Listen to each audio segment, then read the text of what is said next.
Hello, everyone, and welcome to Season 5, Episode 13 of Energy versus Climate. This is our very last show of a fairly long season. My name is Ed Whittingham, and as always, I'm joined by my co-hosts Sara Hastings-Simon and David Keith. So today we have a very special show in store for you. Our keen viewers and listeners will know that we seldomly have politicians on the show, but when their press secretaries reach out to us saying, I'd love to get my minister on energy versus climate, who are we to refuse? And especially when it is Canada's energy minister and someone who was formerly a clean tech CEO. The Honourable Jonathan Wilkinson is Canada's Minister of Energy and Natural Resources. He's been in that position since October 2021.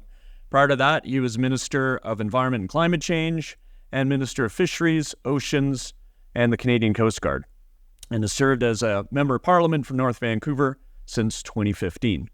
Before entering politics, Minister Wilkinson had a 20-year career in the clean tech industry, which from my experiences with him and his predecessors definitely gives him a leg up compared to the average energy and natural resources minister. I've always really appreciated his grasp of the interface between business, technology, and policy.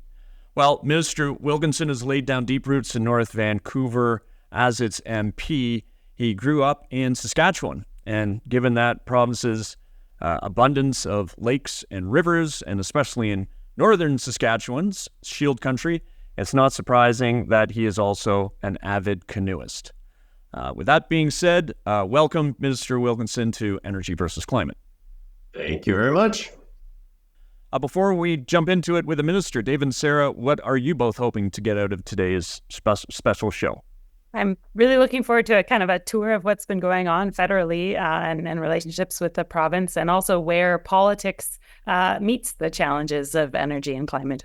Yeah, about the same. I'm thrilled that you joined, and thankful for a lot of stuff that's been accomplished the last few years and your part in it, and kind of excited to hear your speculation about what happens next. I would say ditto both those comments. All right, our first topic is electrification. Now, Minister, one of our best performing shows that we ever did was in mid-April 2023, so a little more than a year ago, with Blake Schaefer of the University of Calgary and Sara's colleague. It was on your government's emphasis on electrification in Budget 2023. And, you know, the keen EVC listeners know that all paths to net zero require electrification of big parts of the Canadian economy, and that means that Canada must, on average, grow system capacity at a rate that's, you know, varying from 3 to 6 times faster to 2050 compared to the previous decade. And that's in order to support the rising electricity demand that comes from net zero. Now, the caveat is the last decade has been sort of historically slow for the electricity system capacity, or growing it, because principally of energy efficiency advances. So it's not impossible. There are times when the system has grown that quickly, but still it's a big challenge. Now, Minister, Budget 2023 really bet big on powering the Canadian economy with low-carbon electricity, and you did that through the usual means, through grants, through low-cost capital, through tax credits, through the Canada Infrastructure Bank. Would love to know now, more than a year out from you, so what's working, what isn't working, what have you learned so far, and going forward, I guess most importantly, what changes in your approach do you need to make?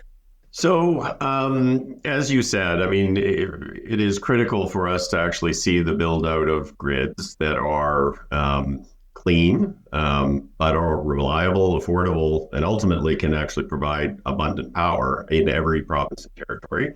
That's not just important in terms of reducing emissions. It's also important to enable us to have a strong, robust, competitive economy going forward. I mean, some of the recent announcements, like the location of the battery plant by Volkswagen in St. Thomas, Ontario, the choice was made because of the clean grid relative to the United States. So it is a competitive advantage.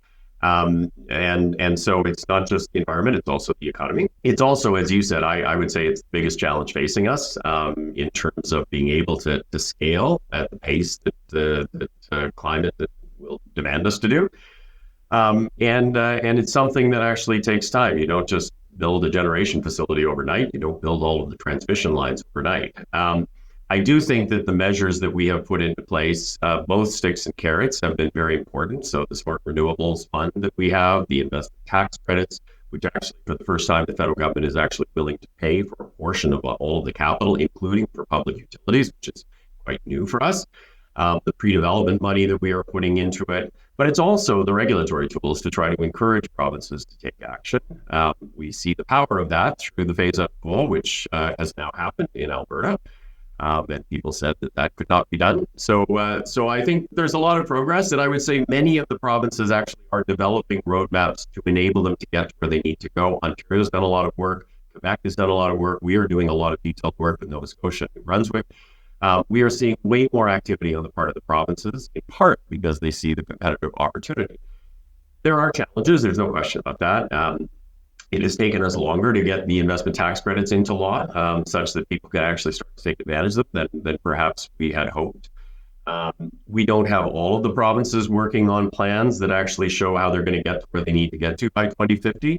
But we have more and more each and every day, and I think that we are going to continue to encourage the remainder of the provinces that it is in their own best interest from the economic perspective to do that. I've got hopefully a quick follow-on question. It's about interties long-distance transmission, so maybe there's nothing quick about that. But I've got a question there, and then David and Sarah, I'm sure, will jump in. So on long-distance transmission and interties, we know that they're critically important, and in fact, the Canadian Electricity Advisory Council just submitted its final report. It's got a big recommendation around how to construct a framework to support interregional electricity transmission projects. It calls upon you at the upcoming Energy and Mines Ministers Conference to work with your provincial colleagues. I gather you're co-chairing with Brian Jean, Alberta's Brian Jean, Minister of Energy, to jointly develop sort of that framework. And I know that your government has one of those investment tax credits that really is, there for, Crown Corps and utilities and provinces to draw upon for transmission interties. So, but it's a ferociously difficult topic. We've talked about it on the show before. When you've got interprovincial politics, you've got fed provincial politics, and you'll sit next to Brian Jean, so there's no secret that can be strained. You've got fiefdoms, all these barriers. So how specifically is progress going on interties and long-distance transmission? So I would say, I guess, a couple of things. First of all, the federal government has to recognize that the electricity grids are the purview of the provinces. And so this has to be something that the provinces are actually interested in. We can't force provinces to do this, nor should we. We went through a bit of an exercise on this, what was called the Atlantic Loop, where initially that came from the province of Nova Scotia, this idea of tying all of the Atlantic provinces together with Quebec. But it became something the federal government was interested in. At that time, a year and a half or 2 years ago, many of the provinces were less interested for a whole range of different reasons. Some of them were actually quite good reasons. And so it became abundantly clear to us that you're sort of pushing a string unless the provinces actually want to do some of this. But I would say increasingly there are reasons as to why, especially regional interties, I'm not sure that it's the same, not necessarily nationally, but regional interties actually make all kinds of sense. In a way that's different from the way we thought about it before. We used to think, for example, about the Atlantic Loop of taking hydropower from Quebec and providing it to Atlantic Canada so that they could decarbonize. Well, that made sense until Quebec became short of power. And that was a bit of a different conversation. But there are ways in which you could use the resources, for example, the wind resources in Nova Scotia, onshore, offshore, with the big hydro battery in Quebec to help to balance a lot of these kinds of things. So we've started that. We're actually working with Nova Scotia, New Brunswick on an intertie. We see that as the first phase of a broader Atlantic system. Ontario and Quebec, to their credit, have been working on this themselves. They have different profiles in terms of peaks. And so they actually see strengthening the interties there as giving them more flexibility about how they manage their systems. The other big chunk, though, is Western Canada. And there's talk about Western Canada for a long time. And some of the similar things would apply, where you have a big hydro battery in British Columbia and another one in Manitoba. You have lots of opportunity for things like wind in Saskatchewan and Alberta. There's lots of synergies there. And until recently, there's been not a lot of interest. But I would tell you that some of the provinces, and Premier Smith in particular has talked to me about this a number of times, of increasing interest in thinking about how you might be able to do this in a way that would benefit all of them. In that context, we are very interested in engaging that conversation, and I'm sure we will talk about it at the Energy and Mine Ministers meeting, but it has to come from the provinces. The federal government cannot tell provinces that this is something that they must do. Yeah, it has to come from the provinces, and we still need a federal champion, though, to encourage those provinces. And when you talked about Western Canada, it's interesting because you have these hydro-rich provinces in Manitoba and British Columbia, and these provinces that have phased out the thermal production or phasing it out, and yet there are different political stripes, NDP governments in those two, and then right-of-center governments in Alberta and Saskatchewan. Sara, you recently hosted in Banff a big electricity camp, and you had electricity geeks and nerds and specialists from all over the country attending. What are your thoughts? You can comment specifically on transmission interties or just generally in response to what the minister said. Sure. Well, I mean, I'll talk maybe about transmission because it was definitely woven throughout the conference in a few different places. One, we certainly heard about the challenges in the U.S. as well that really arise from kind of the fiefdoms and the, in that case, Ari Pesco at Harvard talked about kind of the unwillingness basically of utilities to give up control over the regions that they are controlling, and therefore, transmission line sort of leads to that. Of course, the States is a slightly different situation in that they have a longer history because of the interprovincial sort of commerce on those transmission lines. They have a longer history of getting involved in the transmission system down there. But I do think that there is, this idea of kind of how much the federal government can push versus what the provinces can do. There's an interesting space, I think, maybe in the middle a little bit of, obviously you can't force provinces to do things that they don't want to do. But when it comes to building sort of infrastructure, how much of that is really needs to be completely asked for by the provinces versus the federal government, can bring that infrastructure and provinces can kind of do what they want with them, right? And Andrew Leach, among others, have sort of made that point of, you could build this and say whoever wants to use it can use it. I understand, obviously, politically, there's challenges with that, but I think there is, when I look at cases, and I mean, in Texas, you're talking about within a specific region, but there, a lot of the ability and advances they had in integrating more renewables came because they basically just built transmission lines where they knew they needed to be, and then generation came. And then also the other thing I'll just mention was we heard from First Nations chief that has recently signed a deal with Hydro-Québec for joint ownership of the transmission line that will pass through their territory, Grand Chief Skydeer. And that was really, I think, a very important part of the conversation, and really a message that she had that I think was really interesting was that it's not just about First Nations participation, but really leadership in these projects, right? And that is kind of core to that economic reconciliation piece. So I think there is a lot of opportunity. I think people are talking about transmission lines a lot more than, at least I remember in recent years. But I think we need a bit of a final push to kind of get over the hump there. Yeah, David, I mean, here we've been talking about east-west ties or Canadian regional ties, but when you're talking about Western Canada, the region includes the Western United States as well. And I know you've talked a lot about the importance of north-south ties too. Yeah, I mean, Minister Wilkinson already said it exactly right. We have this unusual hydro batteries in Canada. It's, compared to the size of our economy, perhaps the most in any large developed economy. And as North America decarbonizes, those ought to be worth money.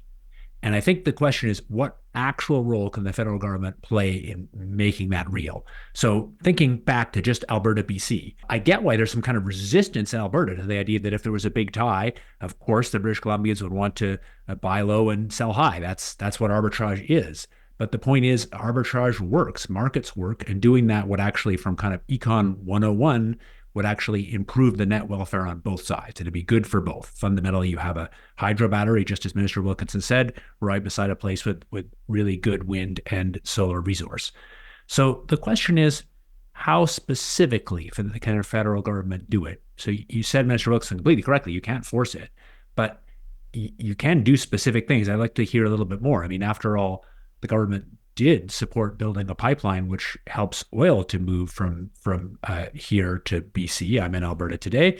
Why can we not have federal money help build a electron pipeline? Obviously, electrons don't really move. That helps power move back and forth between the two. There's a basis to that comment, but there's a limit to the analogy. which is the electrons actually have to fit in some measure once they are transported into the existing grid, and the grid is owned by the provinces. So there needs to be a conversation with the provinces about how this is actually potentially going to work. But I would point back to the work that we did on the Atlantic Loop, where we actually brought a number of different financial resources to the table, including the Canada Infrastructure Bank and a range of other things, in a package that actually paid for a significant chunk of the transmission that would have been required on the Atlantic Loop. The provinces obviously would have to contribute as well. But that could be a model for how we could do that in other parts of the country, which is bringing a number of different tools, including the investment tax credits, but including a number of other things to support the work that needs to be done. But in the case of Alberta and British Columbia, we obviously would need British Columbia and Alberta at the table saying, yes, this is something we are interested in doing.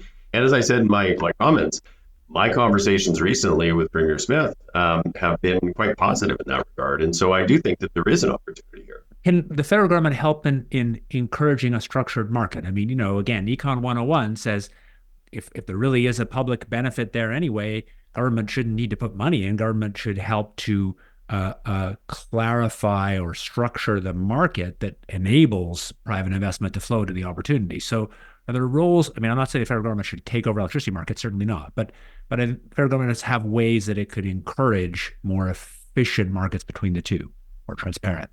Yeah, I mean, I think there certainly are things you could do. You do have to remember, though, and you would be well aware of this, David, that there isn't really a private market in British Columbia, for example. It is a public utility with public transmission. So that utility has to be part of the conversation because they own pretty much all of it. So yeah. And Minister, so it was, I think at the beginning of this week, I got an email from your government saying that the CCUS, the carbon capture, utilization, and storage investment tax credit is finally live. And I think there's some of those clean energy or clean electricity ITCs that have gone live too, meaning past royal assent, and now, proponents can actually tap into them. I first had a conversation around a tax credit for carbon capture, including direct air capture, with your predecessor, Seamus O'Regan, in February 2020. So here we are, and now we're late June 2024.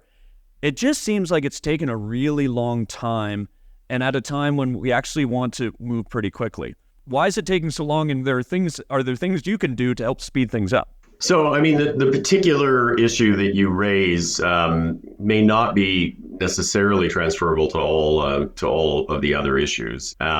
The tax credit, when you were talking to Seamus about it, I mean, Canada didn't have any tax credits that were like this. True. It was a very novel idea for the Department of Finance that we would go down the pathway of either a production tax credit or investment tax credit. The Americans are quite comfortable with that, but that's not the way we've done it in Canada. We've typically done it through funding pots like the Strategic Innovation Fund. And convincing not the minister, but the Department of Finance that this was a good idea certainly took some time. And I will tell you, Michael Savia, who's now the head of Hydro-Québec, was very important in that conversation. Once we made that decision, which was in budget 2023, we've been in the process of actually putting these into place. I would tell you future tax credits will take less time, I think, because we are now a lot more familiar with how to actually put these down, but they do have an impact. Like the CCUS tax credit was actually got royal assent just very recently. I'm sure you saw the announcement by ATCO and Shell yesterday, which is a CCUS project in Alberta. More generally, yes, we need to move faster, and government needs to move at a pace that it has not necessarily been moving before. And that is also true of the provinces and certainly true of the regulators. I remember having a conversation with one of Canada's big mining companies. They wanted to electrify all of their heavy-duty vehicles at their mines in British Columbia. And they went to BC Hydro and they asked about how to actually pull transmission down to give them the power that they would need. And they were told it was at least 8 years. Well, that can't be true. Like, we have to be able to move at a pace that is faster. We are certainly looking at that internally. You probably saw the announcement from us a couple of weeks ago on regulatory and permitting issues, which is all about making those systems more efficient. But we also internally in our own processes have to move at the speed that the transition and the climate change demands. Yeah, fair enough. Now, I'm just declaring to everyone who's listening in and to my to David, Sara, and you, Minister, I'm going to be the turd in the punch bowl during this webinar. I'm going to move us through quicker than we would normally like to go because these are rich topics, but I will do that unabashedly. So I'm going to move us to the next topic, what we're calling the industrial decarbonization problem. And what we mean by that, and it might be now, so it's less of a problem, and congrats on those capture project announcements that came out this past week. That's huge. But over the past 8.5 years, the federal government has created, and I won't claim which bureaucrat coined this term, but has created a teetering stack of policy regulatory pancakes. And from OBPS, clean fuel regs, clean electricity regs, what you're doing on methane, oil and gas emissions cap, all those ITCs we talked about, even carbon contract for differences through the Canada Growth Fund. So there's a lot there, and industry, and I would say with oil and gas sort of at the head of that parade, has really complained about overlap, complexity, and inefficiency. And as I say, this week's announcements notwithstanding, so far we haven't seen the big industrial decarbonization announcements coming out on the scale that I know you and your cabinet colleagues and your deputies and other bureaucrats hoped for like 2 to 3 pancakes ago. And, the latest pancake being the CCFD policy, which we covered last season. And that's whether it's for first-of-a-kind projects or for proven technology, like amine-based capture. And we've heard your bureaucrats are trying to figure out why, and they're trying to solve for that problem, and they don't want to push the stack over and start again. So what do you tell your bureaucrats when they ask you that very question? Why isn't the industrial decarbonization money moving? Well, I guess I would challenge a bit of what you just said in your question. So I think it is moving, and it's moving in different sectors, perhaps at different paces. If you actually look at heavy-duty industrial emissions or heavy industrial emissions, absent the oil and gas sector, they are actually down. They're down by about 10 megatons relative to 2005. And in fact, Canada overall is on track to actually meet its 2026 target, which is 20% reduction in emissions across the economy. And you've seen progress in steel, where they're moving towards electric arc furnaces, in aluminum, where they're looking at green aluminum kind of opportunities through technologies like ELYSIS. You saw the phase out of coal, which actually in Alberta has happened now fully. You've seen significant reductions in methane associated with the regulatory processes that have been put into place. I doubt that industry actually complains very much about the multitude of carrots that are actually out there. It's typically more on the sticks, on the regulatory side. And the sector where we haven't seen the progress that we actually are going to need to see going forward, honestly, is the oil and gas sector. That is the one of the only sectors in the economy where emissions are going up, not down. That is largely because production is going up, not down. And so we need to see progress with respect to those things. And so we have put in place an industrial carbon price. We have put in place the investment tax credits, the carbon contracts for differences. But we need to ensure that there is sufficient motivation or requirements for the sector to be participating in reducing their emissions. And that's why the 75% methane reduction regulation is going to be very important. And that's why the cap on oil and gas emissions is very important. And I would just say, with respect to the cap on oil and gas emissions, the level that we are asking the industry to achieve is what the industry has told us they can. At the end of the day, we do need to see movement forward in transportation, where the car companies will also tell you it's too fast. We do need to see movement that is in line with what science tells us we actually need to do. We need to be thoughtful about how we do it. We need to support the industry in terms of doing it. But I will tell you, Shell's announcement yesterday should be a big wake-up call for others. Like Shell is saying, the economics work. Yep. Sara, so I remember you were a part of a Canadian Climate Institute panel where the minister and his colleague, Minister Guilbeault, spoke last November, I think it was, tackling this very topic with Dan Wicklum, the Transition Accelerator, Chris Severson-Baker of the Pembina Institute, and Mark Cameron of the Pathways Alliance, whom we know. What is your take on the problem, Sara? And you could comment specifically, if you want, about the oil and gas cap. I guess I'll start briefly with that, which is, I think, just as the minister said, this is sort of testing the sincerity of the claims and commitments of the oil companies.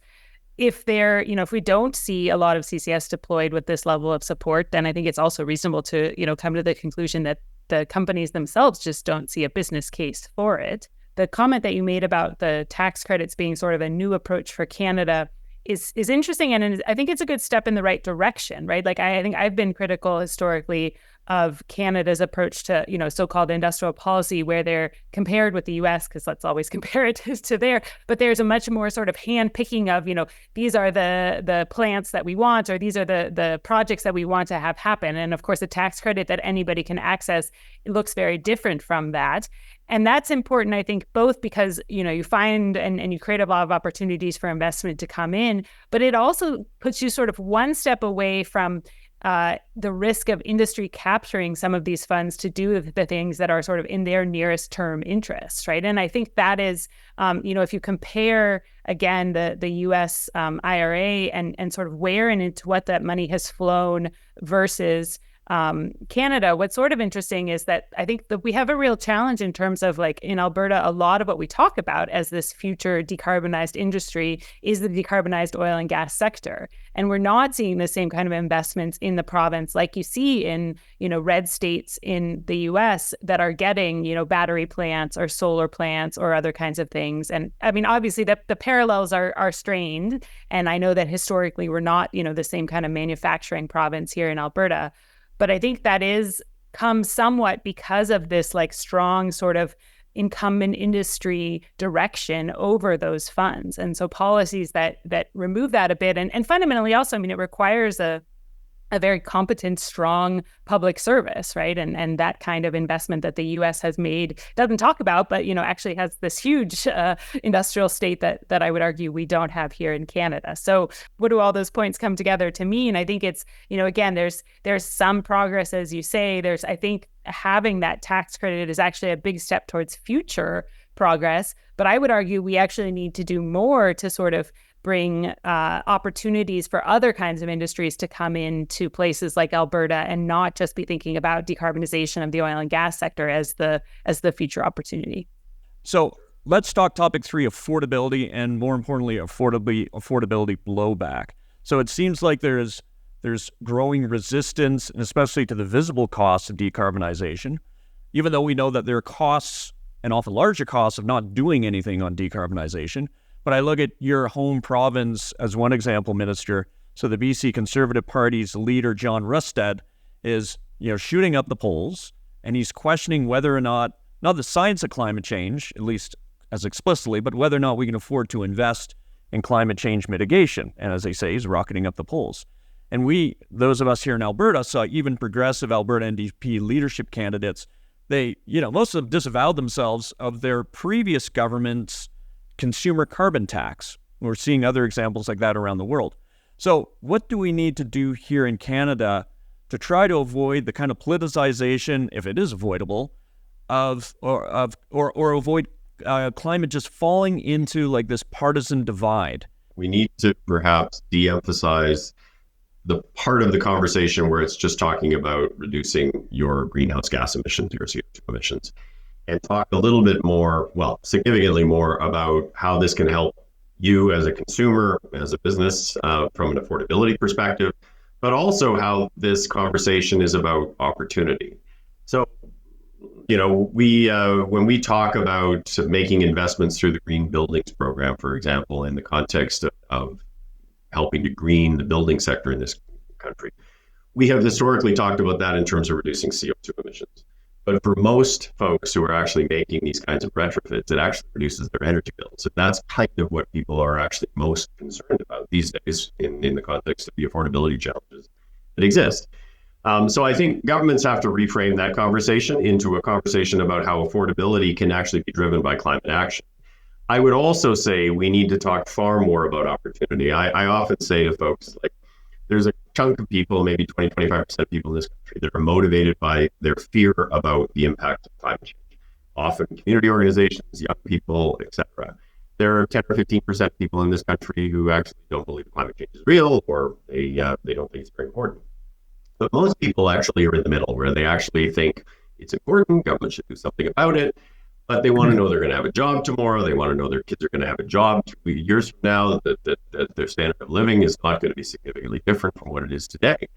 And that's a conversation about opportunity. And the best example of this in this country is the government in Ontario, Premier Ford's government, which is, when they came to power, I'm not sure anybody would describe them as climate champions. But over time, what they have realized is for the Ontario economy, they actually need to double down on figuring out how to be relevant in the context of the climate conversation, because they need the electric vehicle manufacturing plants and the battery plants, and they've got critical minerals, and they're interested in hydrogen, and they're interested in nuclear technology, not only in Ontario, but exporting it around the world.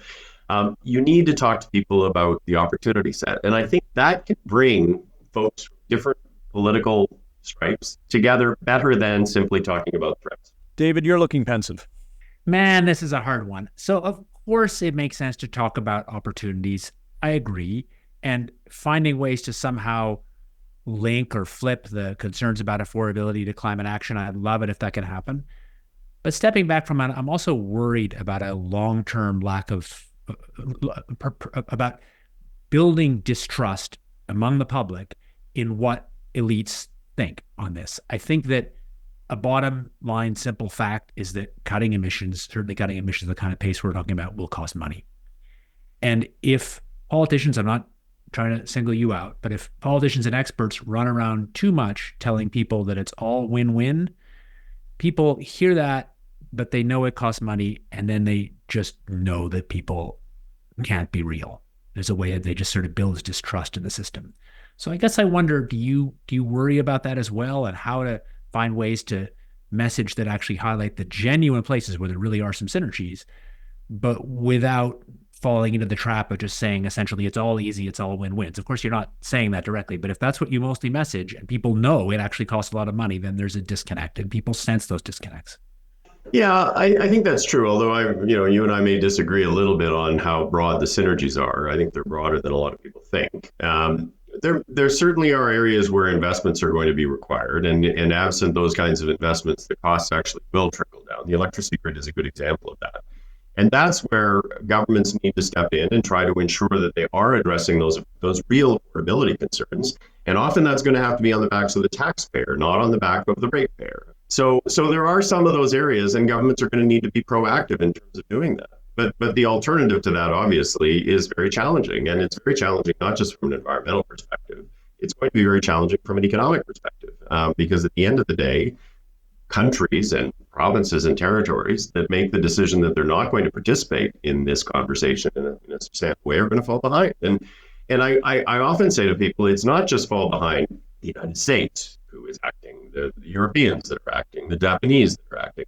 It's actually looking at folks like China, who are our direct competitors. Like, China is now the number one developer and deployer of renewable energy technologies, the number one manufacturer and deployer of electric vehicle technology. It controls most of the critical mineral value chains around the world. That doesn't happen by chance. That is a very strategic bet on the energy transition to ensure that it is going to be a major player on a go-forward basis in areas that are going to create jobs and economic opportunity. And Canada needs to participate, and that's part of the argument, and that's part of the conversation we need to be having generally across the board. And that's an argument that I actually think can convince conservatives as much as it can liberals or New Democrats. Agreed, though there are obvious risks there. None of this is easy, and the risk is that inevitably heads down the road to increasing protectionism. And if you believe that free markets really promote growth, you've got to face the consequences of that protectionism. The geopolitics that we are facing in this world are not completely free trade politics.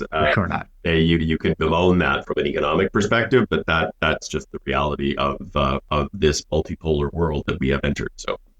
I think I agree a lot with you. And I mean, we even heard very early on in the season from Professor Melanie Thomas that when you poll Albertans, the ones that are most open to change are the ones that believe that the future in oil and gas is really more questionable, right? And totally independent of what their own jobs are. And so whether it's about, what the future demand or prices are of oil and gas, or how fast China is moving, those feel like really important sort of facts, or at least general different scenarios that we need to agree on. And yet that's the part to me that also seems like there's a real lack of sort of willingness to even consider those future scenarios. So as you're thinking about, talking to kind of Canadians across the country, and maybe especially those in places like Alberta, is that message getting across, or who does that messenger need to be? It feels like there's a lot of pushback of, we could just go back to how things were, 10 years ago if all this Canada climate action went away, and, life would be good. And if I could piggyback on to that question, let's face it, the cost of decarbonization in the oil and gas sector in particular is expensive, and it's hard to get around it. And that's to your earlier comments around industrial decarbonization. That's partly why we haven't seen the same progress in the oil and gas sector as we're seeing in, say, cement or steel or chemicals. Well, I guess a couple of things. I mean, one on the cost of decarbonization and the other on the opportunity set. So on the cost of decarbonization, I agree with you in part. Some parts of the decarbonization of the oil and gas sector are expensive. Some are not. Methane, for example, the methane reductions are actually cheap by and large. Even when you get up to the 75%, they're not that expensive. And that's a big chunk of the emissions in the oil and gas sector. Certainly CCUS, much, much more expensive. There's no question about that. And so you've got to kind of segment it. But I would say that there are enormous opportunities, and I do speak every time I go to Alberta, I talk about this. There is a massive opportunity for low carbon hydrogen. The Japanese are begging us to ship them hydrogen that is produced through the reformation of natural gas, capture the carbon and you sequester it. Biggest issue there is how do you transport it? And we are, in the process of working through that. But that's a long-term future for natural gas from Alberta in a low-carbon net zero world. The same thing is true with things like petrochemicals. Like Dow just invested $12 billion in Fort Saskatchewan, Alberta, in the world's first net zero petrochemical facility, where they're actually using hydrogen to generate their electricity because they can't use the electricity off the grid at the present time. The future for oil is not as robust, for sure, as you start to actually have the deployment of more and more zero-emission transportation technologies.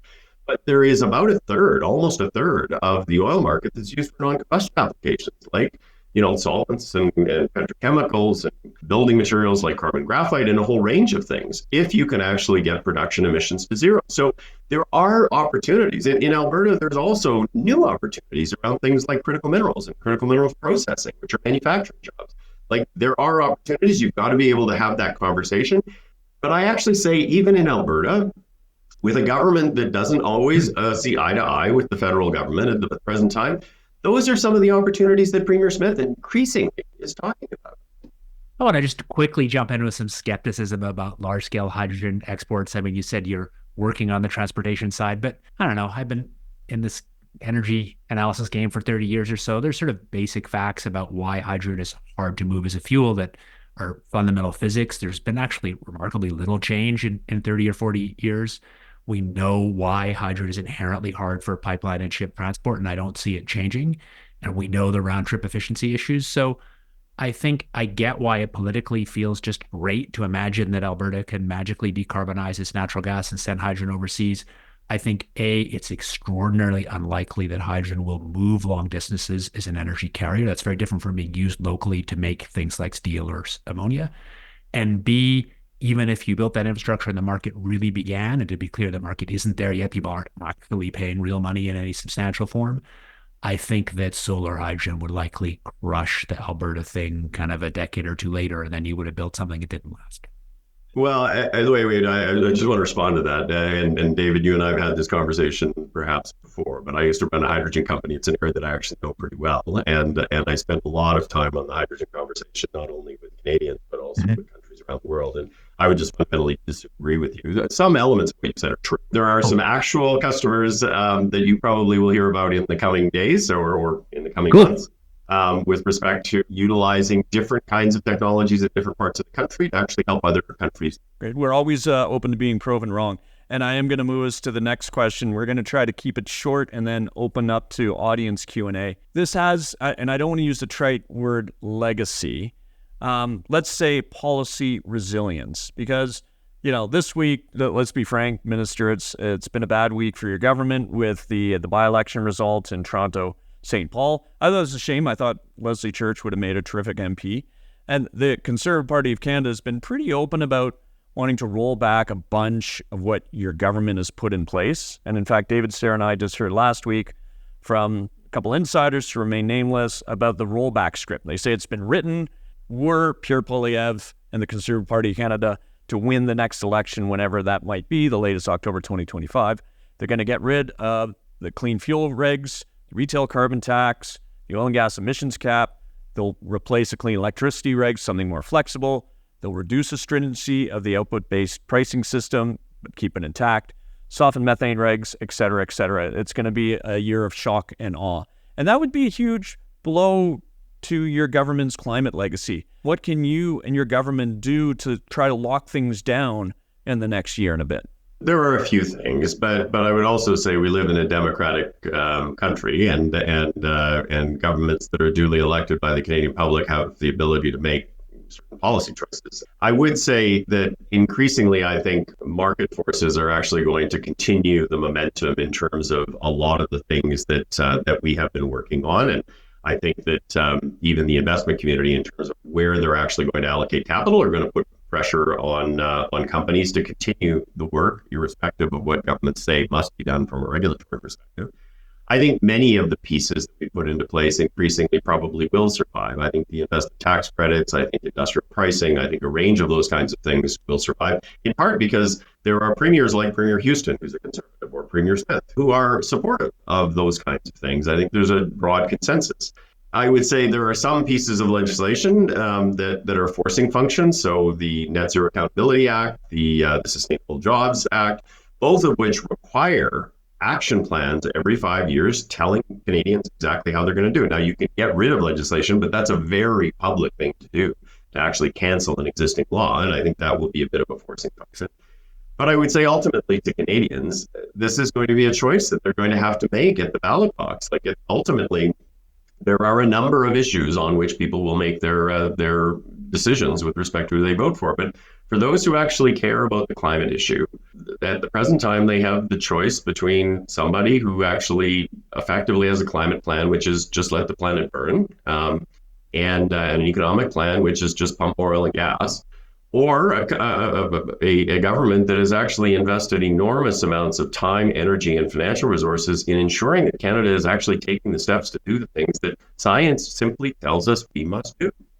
Yeah, I think that, often when we see new governments coming in, the new policies it's more about change going forwards, right? I think a lot of the things that previous policies have enabled will and can continue. When I think about something like, renewable growth in Alberta, the challenge is that you don't get the next tranche that we obviously need because, while we're on a better track, we're not kind of where we need to be and where we need to go. And certainly I will be looking in the, run up to any election for a real debate and understanding of what the climate plans are from different sides, right? And I think that is really critical that, we have an honest conversation about how, what is a real plan. And I think the good thing is that, we're now at a point where there are maybe questions around the edges, but we have a pretty good understanding of what needs to be in a climate plan and what, if it's missing, is not enough there too. So in that sense, I think we're better off than, we were 10 or 20 years ago, where there was a lot of debate more around what kinds of things need to happen. So in an honest conversation, I think it's possible to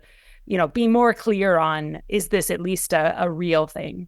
I can't help but worrying about messaging that kind of projects a kind of overconfidence that in fact is part of the cause of some of the political populist blowback we've seen.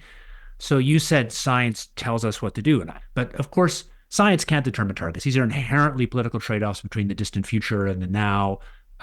Science needs to and should inform what we do, but these are the choices about how fast to cut emissions are fundamentally and ought to be political.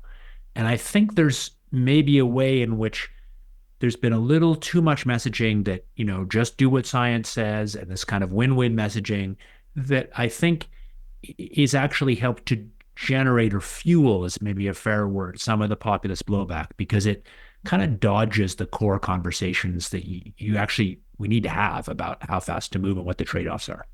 Yeah, I'm going to get to a listener question that we received in advance because it gets to how governments make their political decisions around climate change and develop their platforms.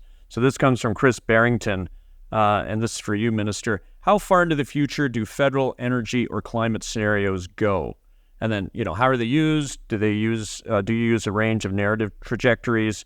And additional context, as I understand it, the DOE or NREL, the Department of Energy or National Renewable Energy Laboratory in the U.S., at least until very recently, had no really optimistic scenario for renewable electricity penetration in any of their electrical grid simulations.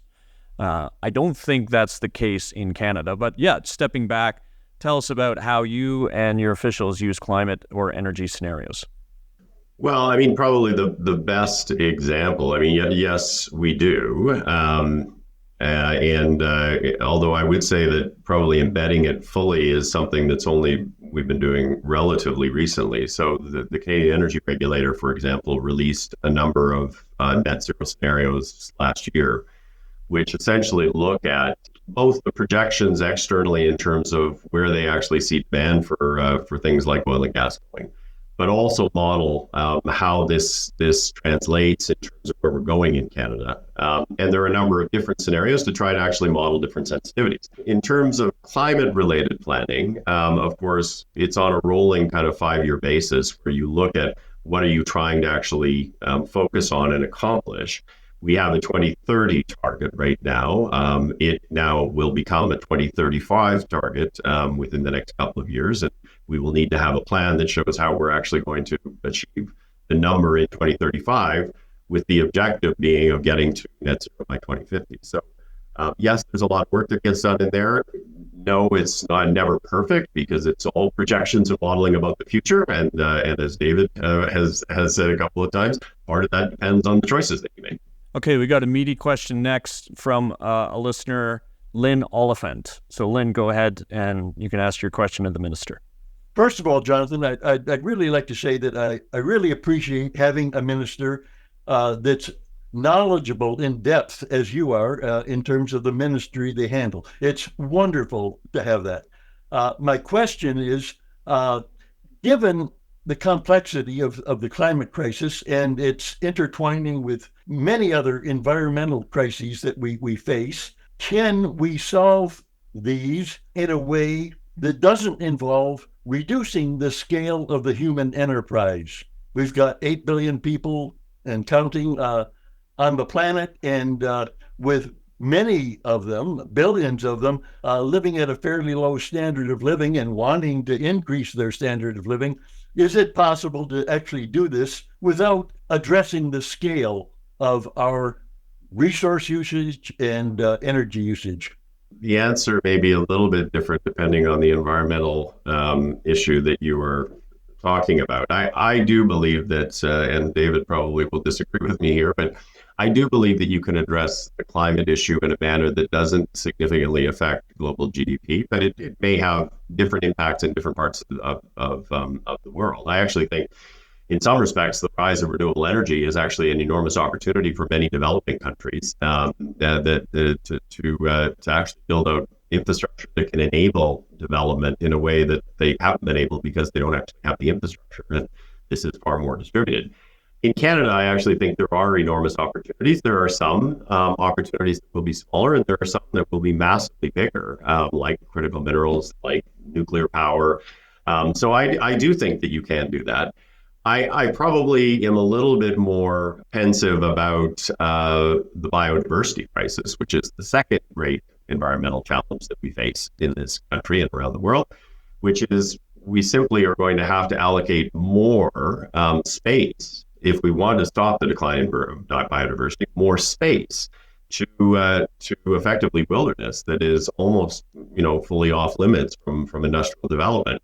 If you think about things like caribou in this country, they need undisturbed habitat. And if you are going to actually stop the decline in caribou, it requires set-asides that actually are not going to be used going forward. And so that is true in virtually every country around the world. And stopping the decline in biodiversity, which obviously is linked to climate change, but is not solely about climate change, is something that is going to require us to think differently about which areas we use for what purposes.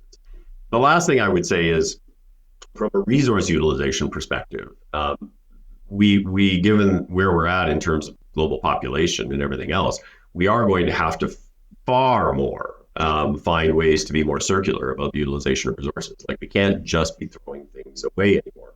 We are going to have to be far more cognizant of how we take things back that we see as waste right now and turn them back into useful products. That can be solved through political decisions. If you go to Japan, and you're talking in Japan in the context of hydrogen, it is far more circular, and that's as a result of legislation from the early 70s. You want to get rid of your vacuum cleaner, you need to get a permit to get rid of that vacuum cleaner, put it out in front of your house, and then it goes back to the manufacturer who is required to reuse as many of those parts as possible. And yet it seems we don't have anything like that imperative here in Canada with all the space that we have, and i.e. the landfill space. But Sarah, I jumped in. I know, Sarah, you want to jump in too. No, that's okay. I just wanted to add one other sort of observation that is probably really hard to say from a political sense, but I'm not a politician, so I'll say it. When it comes to GDP, and especially in a country like Canada, there is certainly a portion of the population for whom I don't think we need to see more consumption, right? And people might even be happier with less consumption, right? We look at metrics like things like fast fashion and the degree to which consumption of clothing, for example, has increased really dramatically in the past decade or so.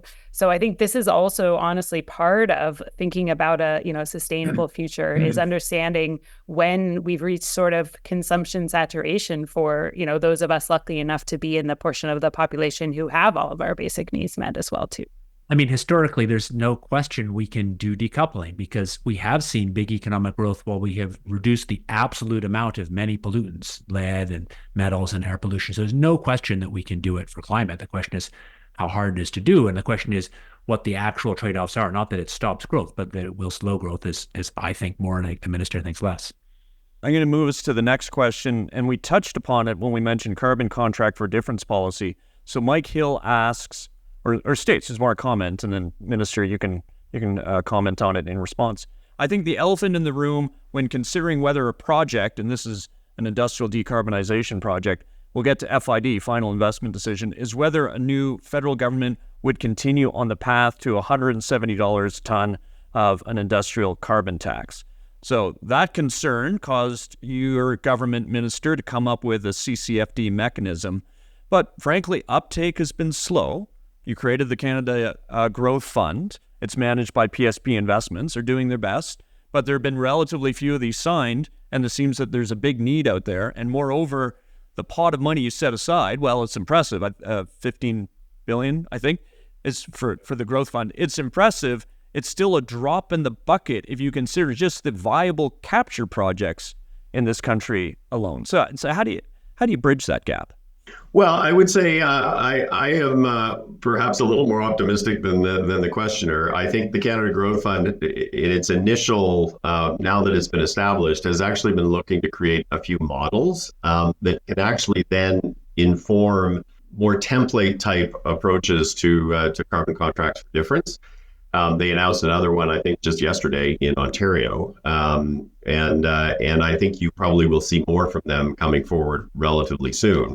In terms of the carbon contracts for difference, we have been very clear, actually, in the last budget that to the extent that they utilize the $15 billion, we will recapitalize to enable more work to be done on the CCFDs.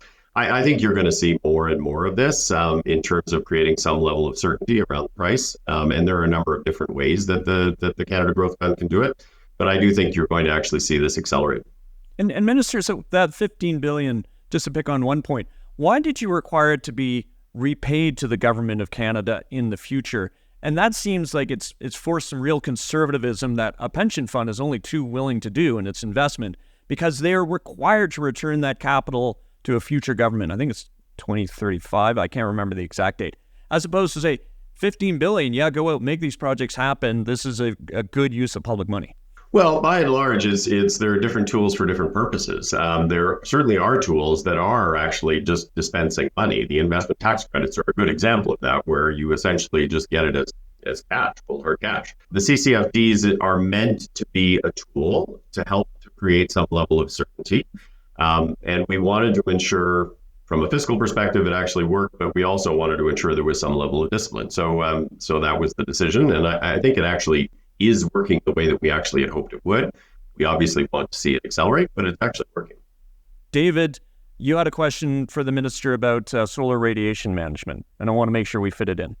Well, I was thrilled that Energy and Climate Change Canada's science strategy, the 2024 to 29 strategy, actually explicitly says that the ministry should conduct scientific assessments on climate-altering technologies and their impacts and fund research. So I guess, especially for assessments, which I think are the most important thing in this, reasonably conflictual topic, any specific plans, understanding that you're not, Mr. Natural Resources, not climate change, but any specific actions you can point to that go towards actually implementing that recommendation?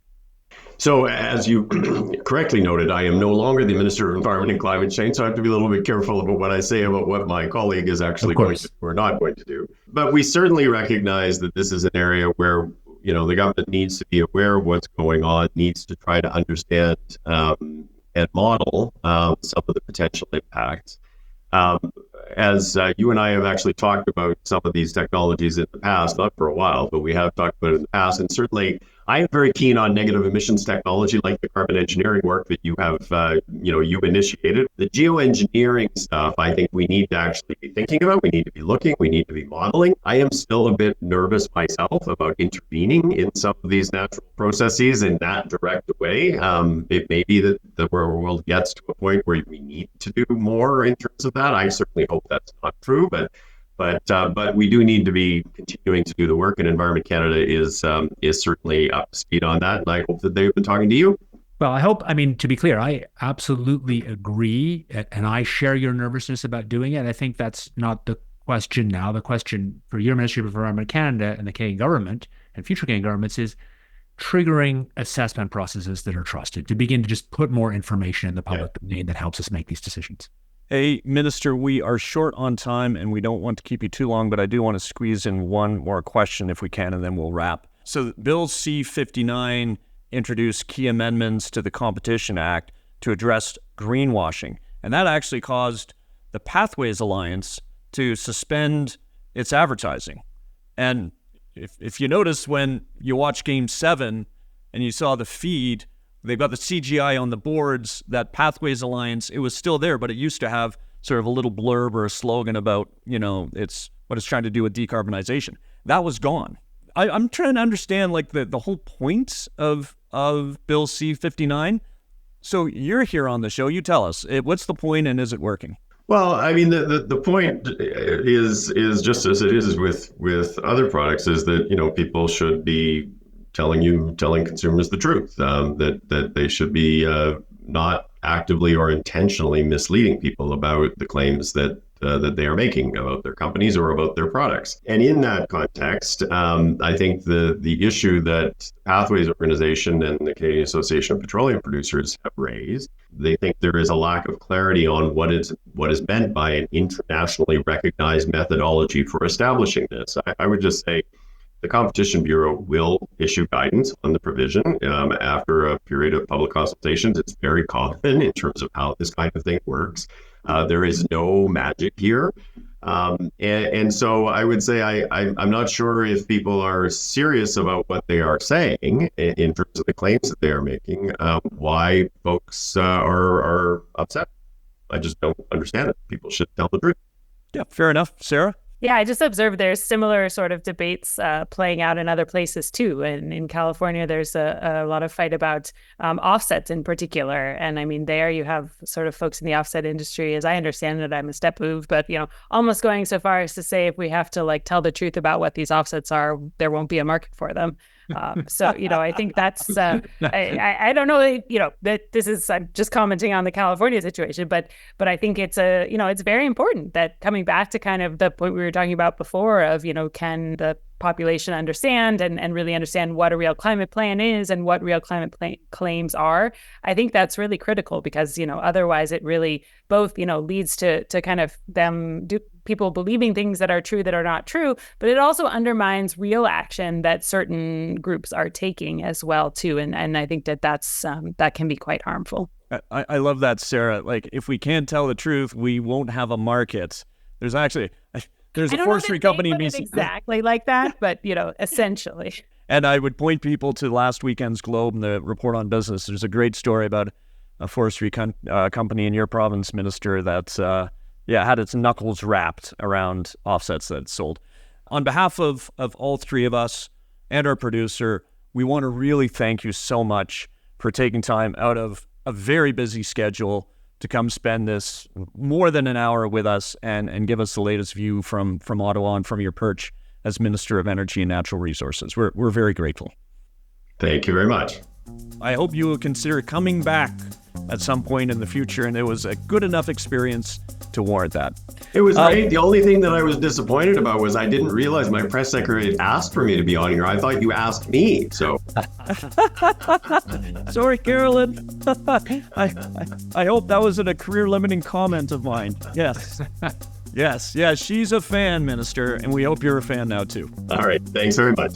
Thanks, everyone. Check us out online. Send us feedback. You know how to reach us, info@energyversusclimate.com. Thanks to Crystal Hickey, Serena Gibson, Talia Grunauer, and of course, our long-suffering producer, Amit Tandon, for all their support. That's it for the summer. We'll be back for sure at the Energy Disruptors Conference at the latest, which is October 1st in Calgary for a live taping. I'm sure we'll drop some content over the course of the summer. But have a great summer, everyone, and we'll see you again at this space shortly.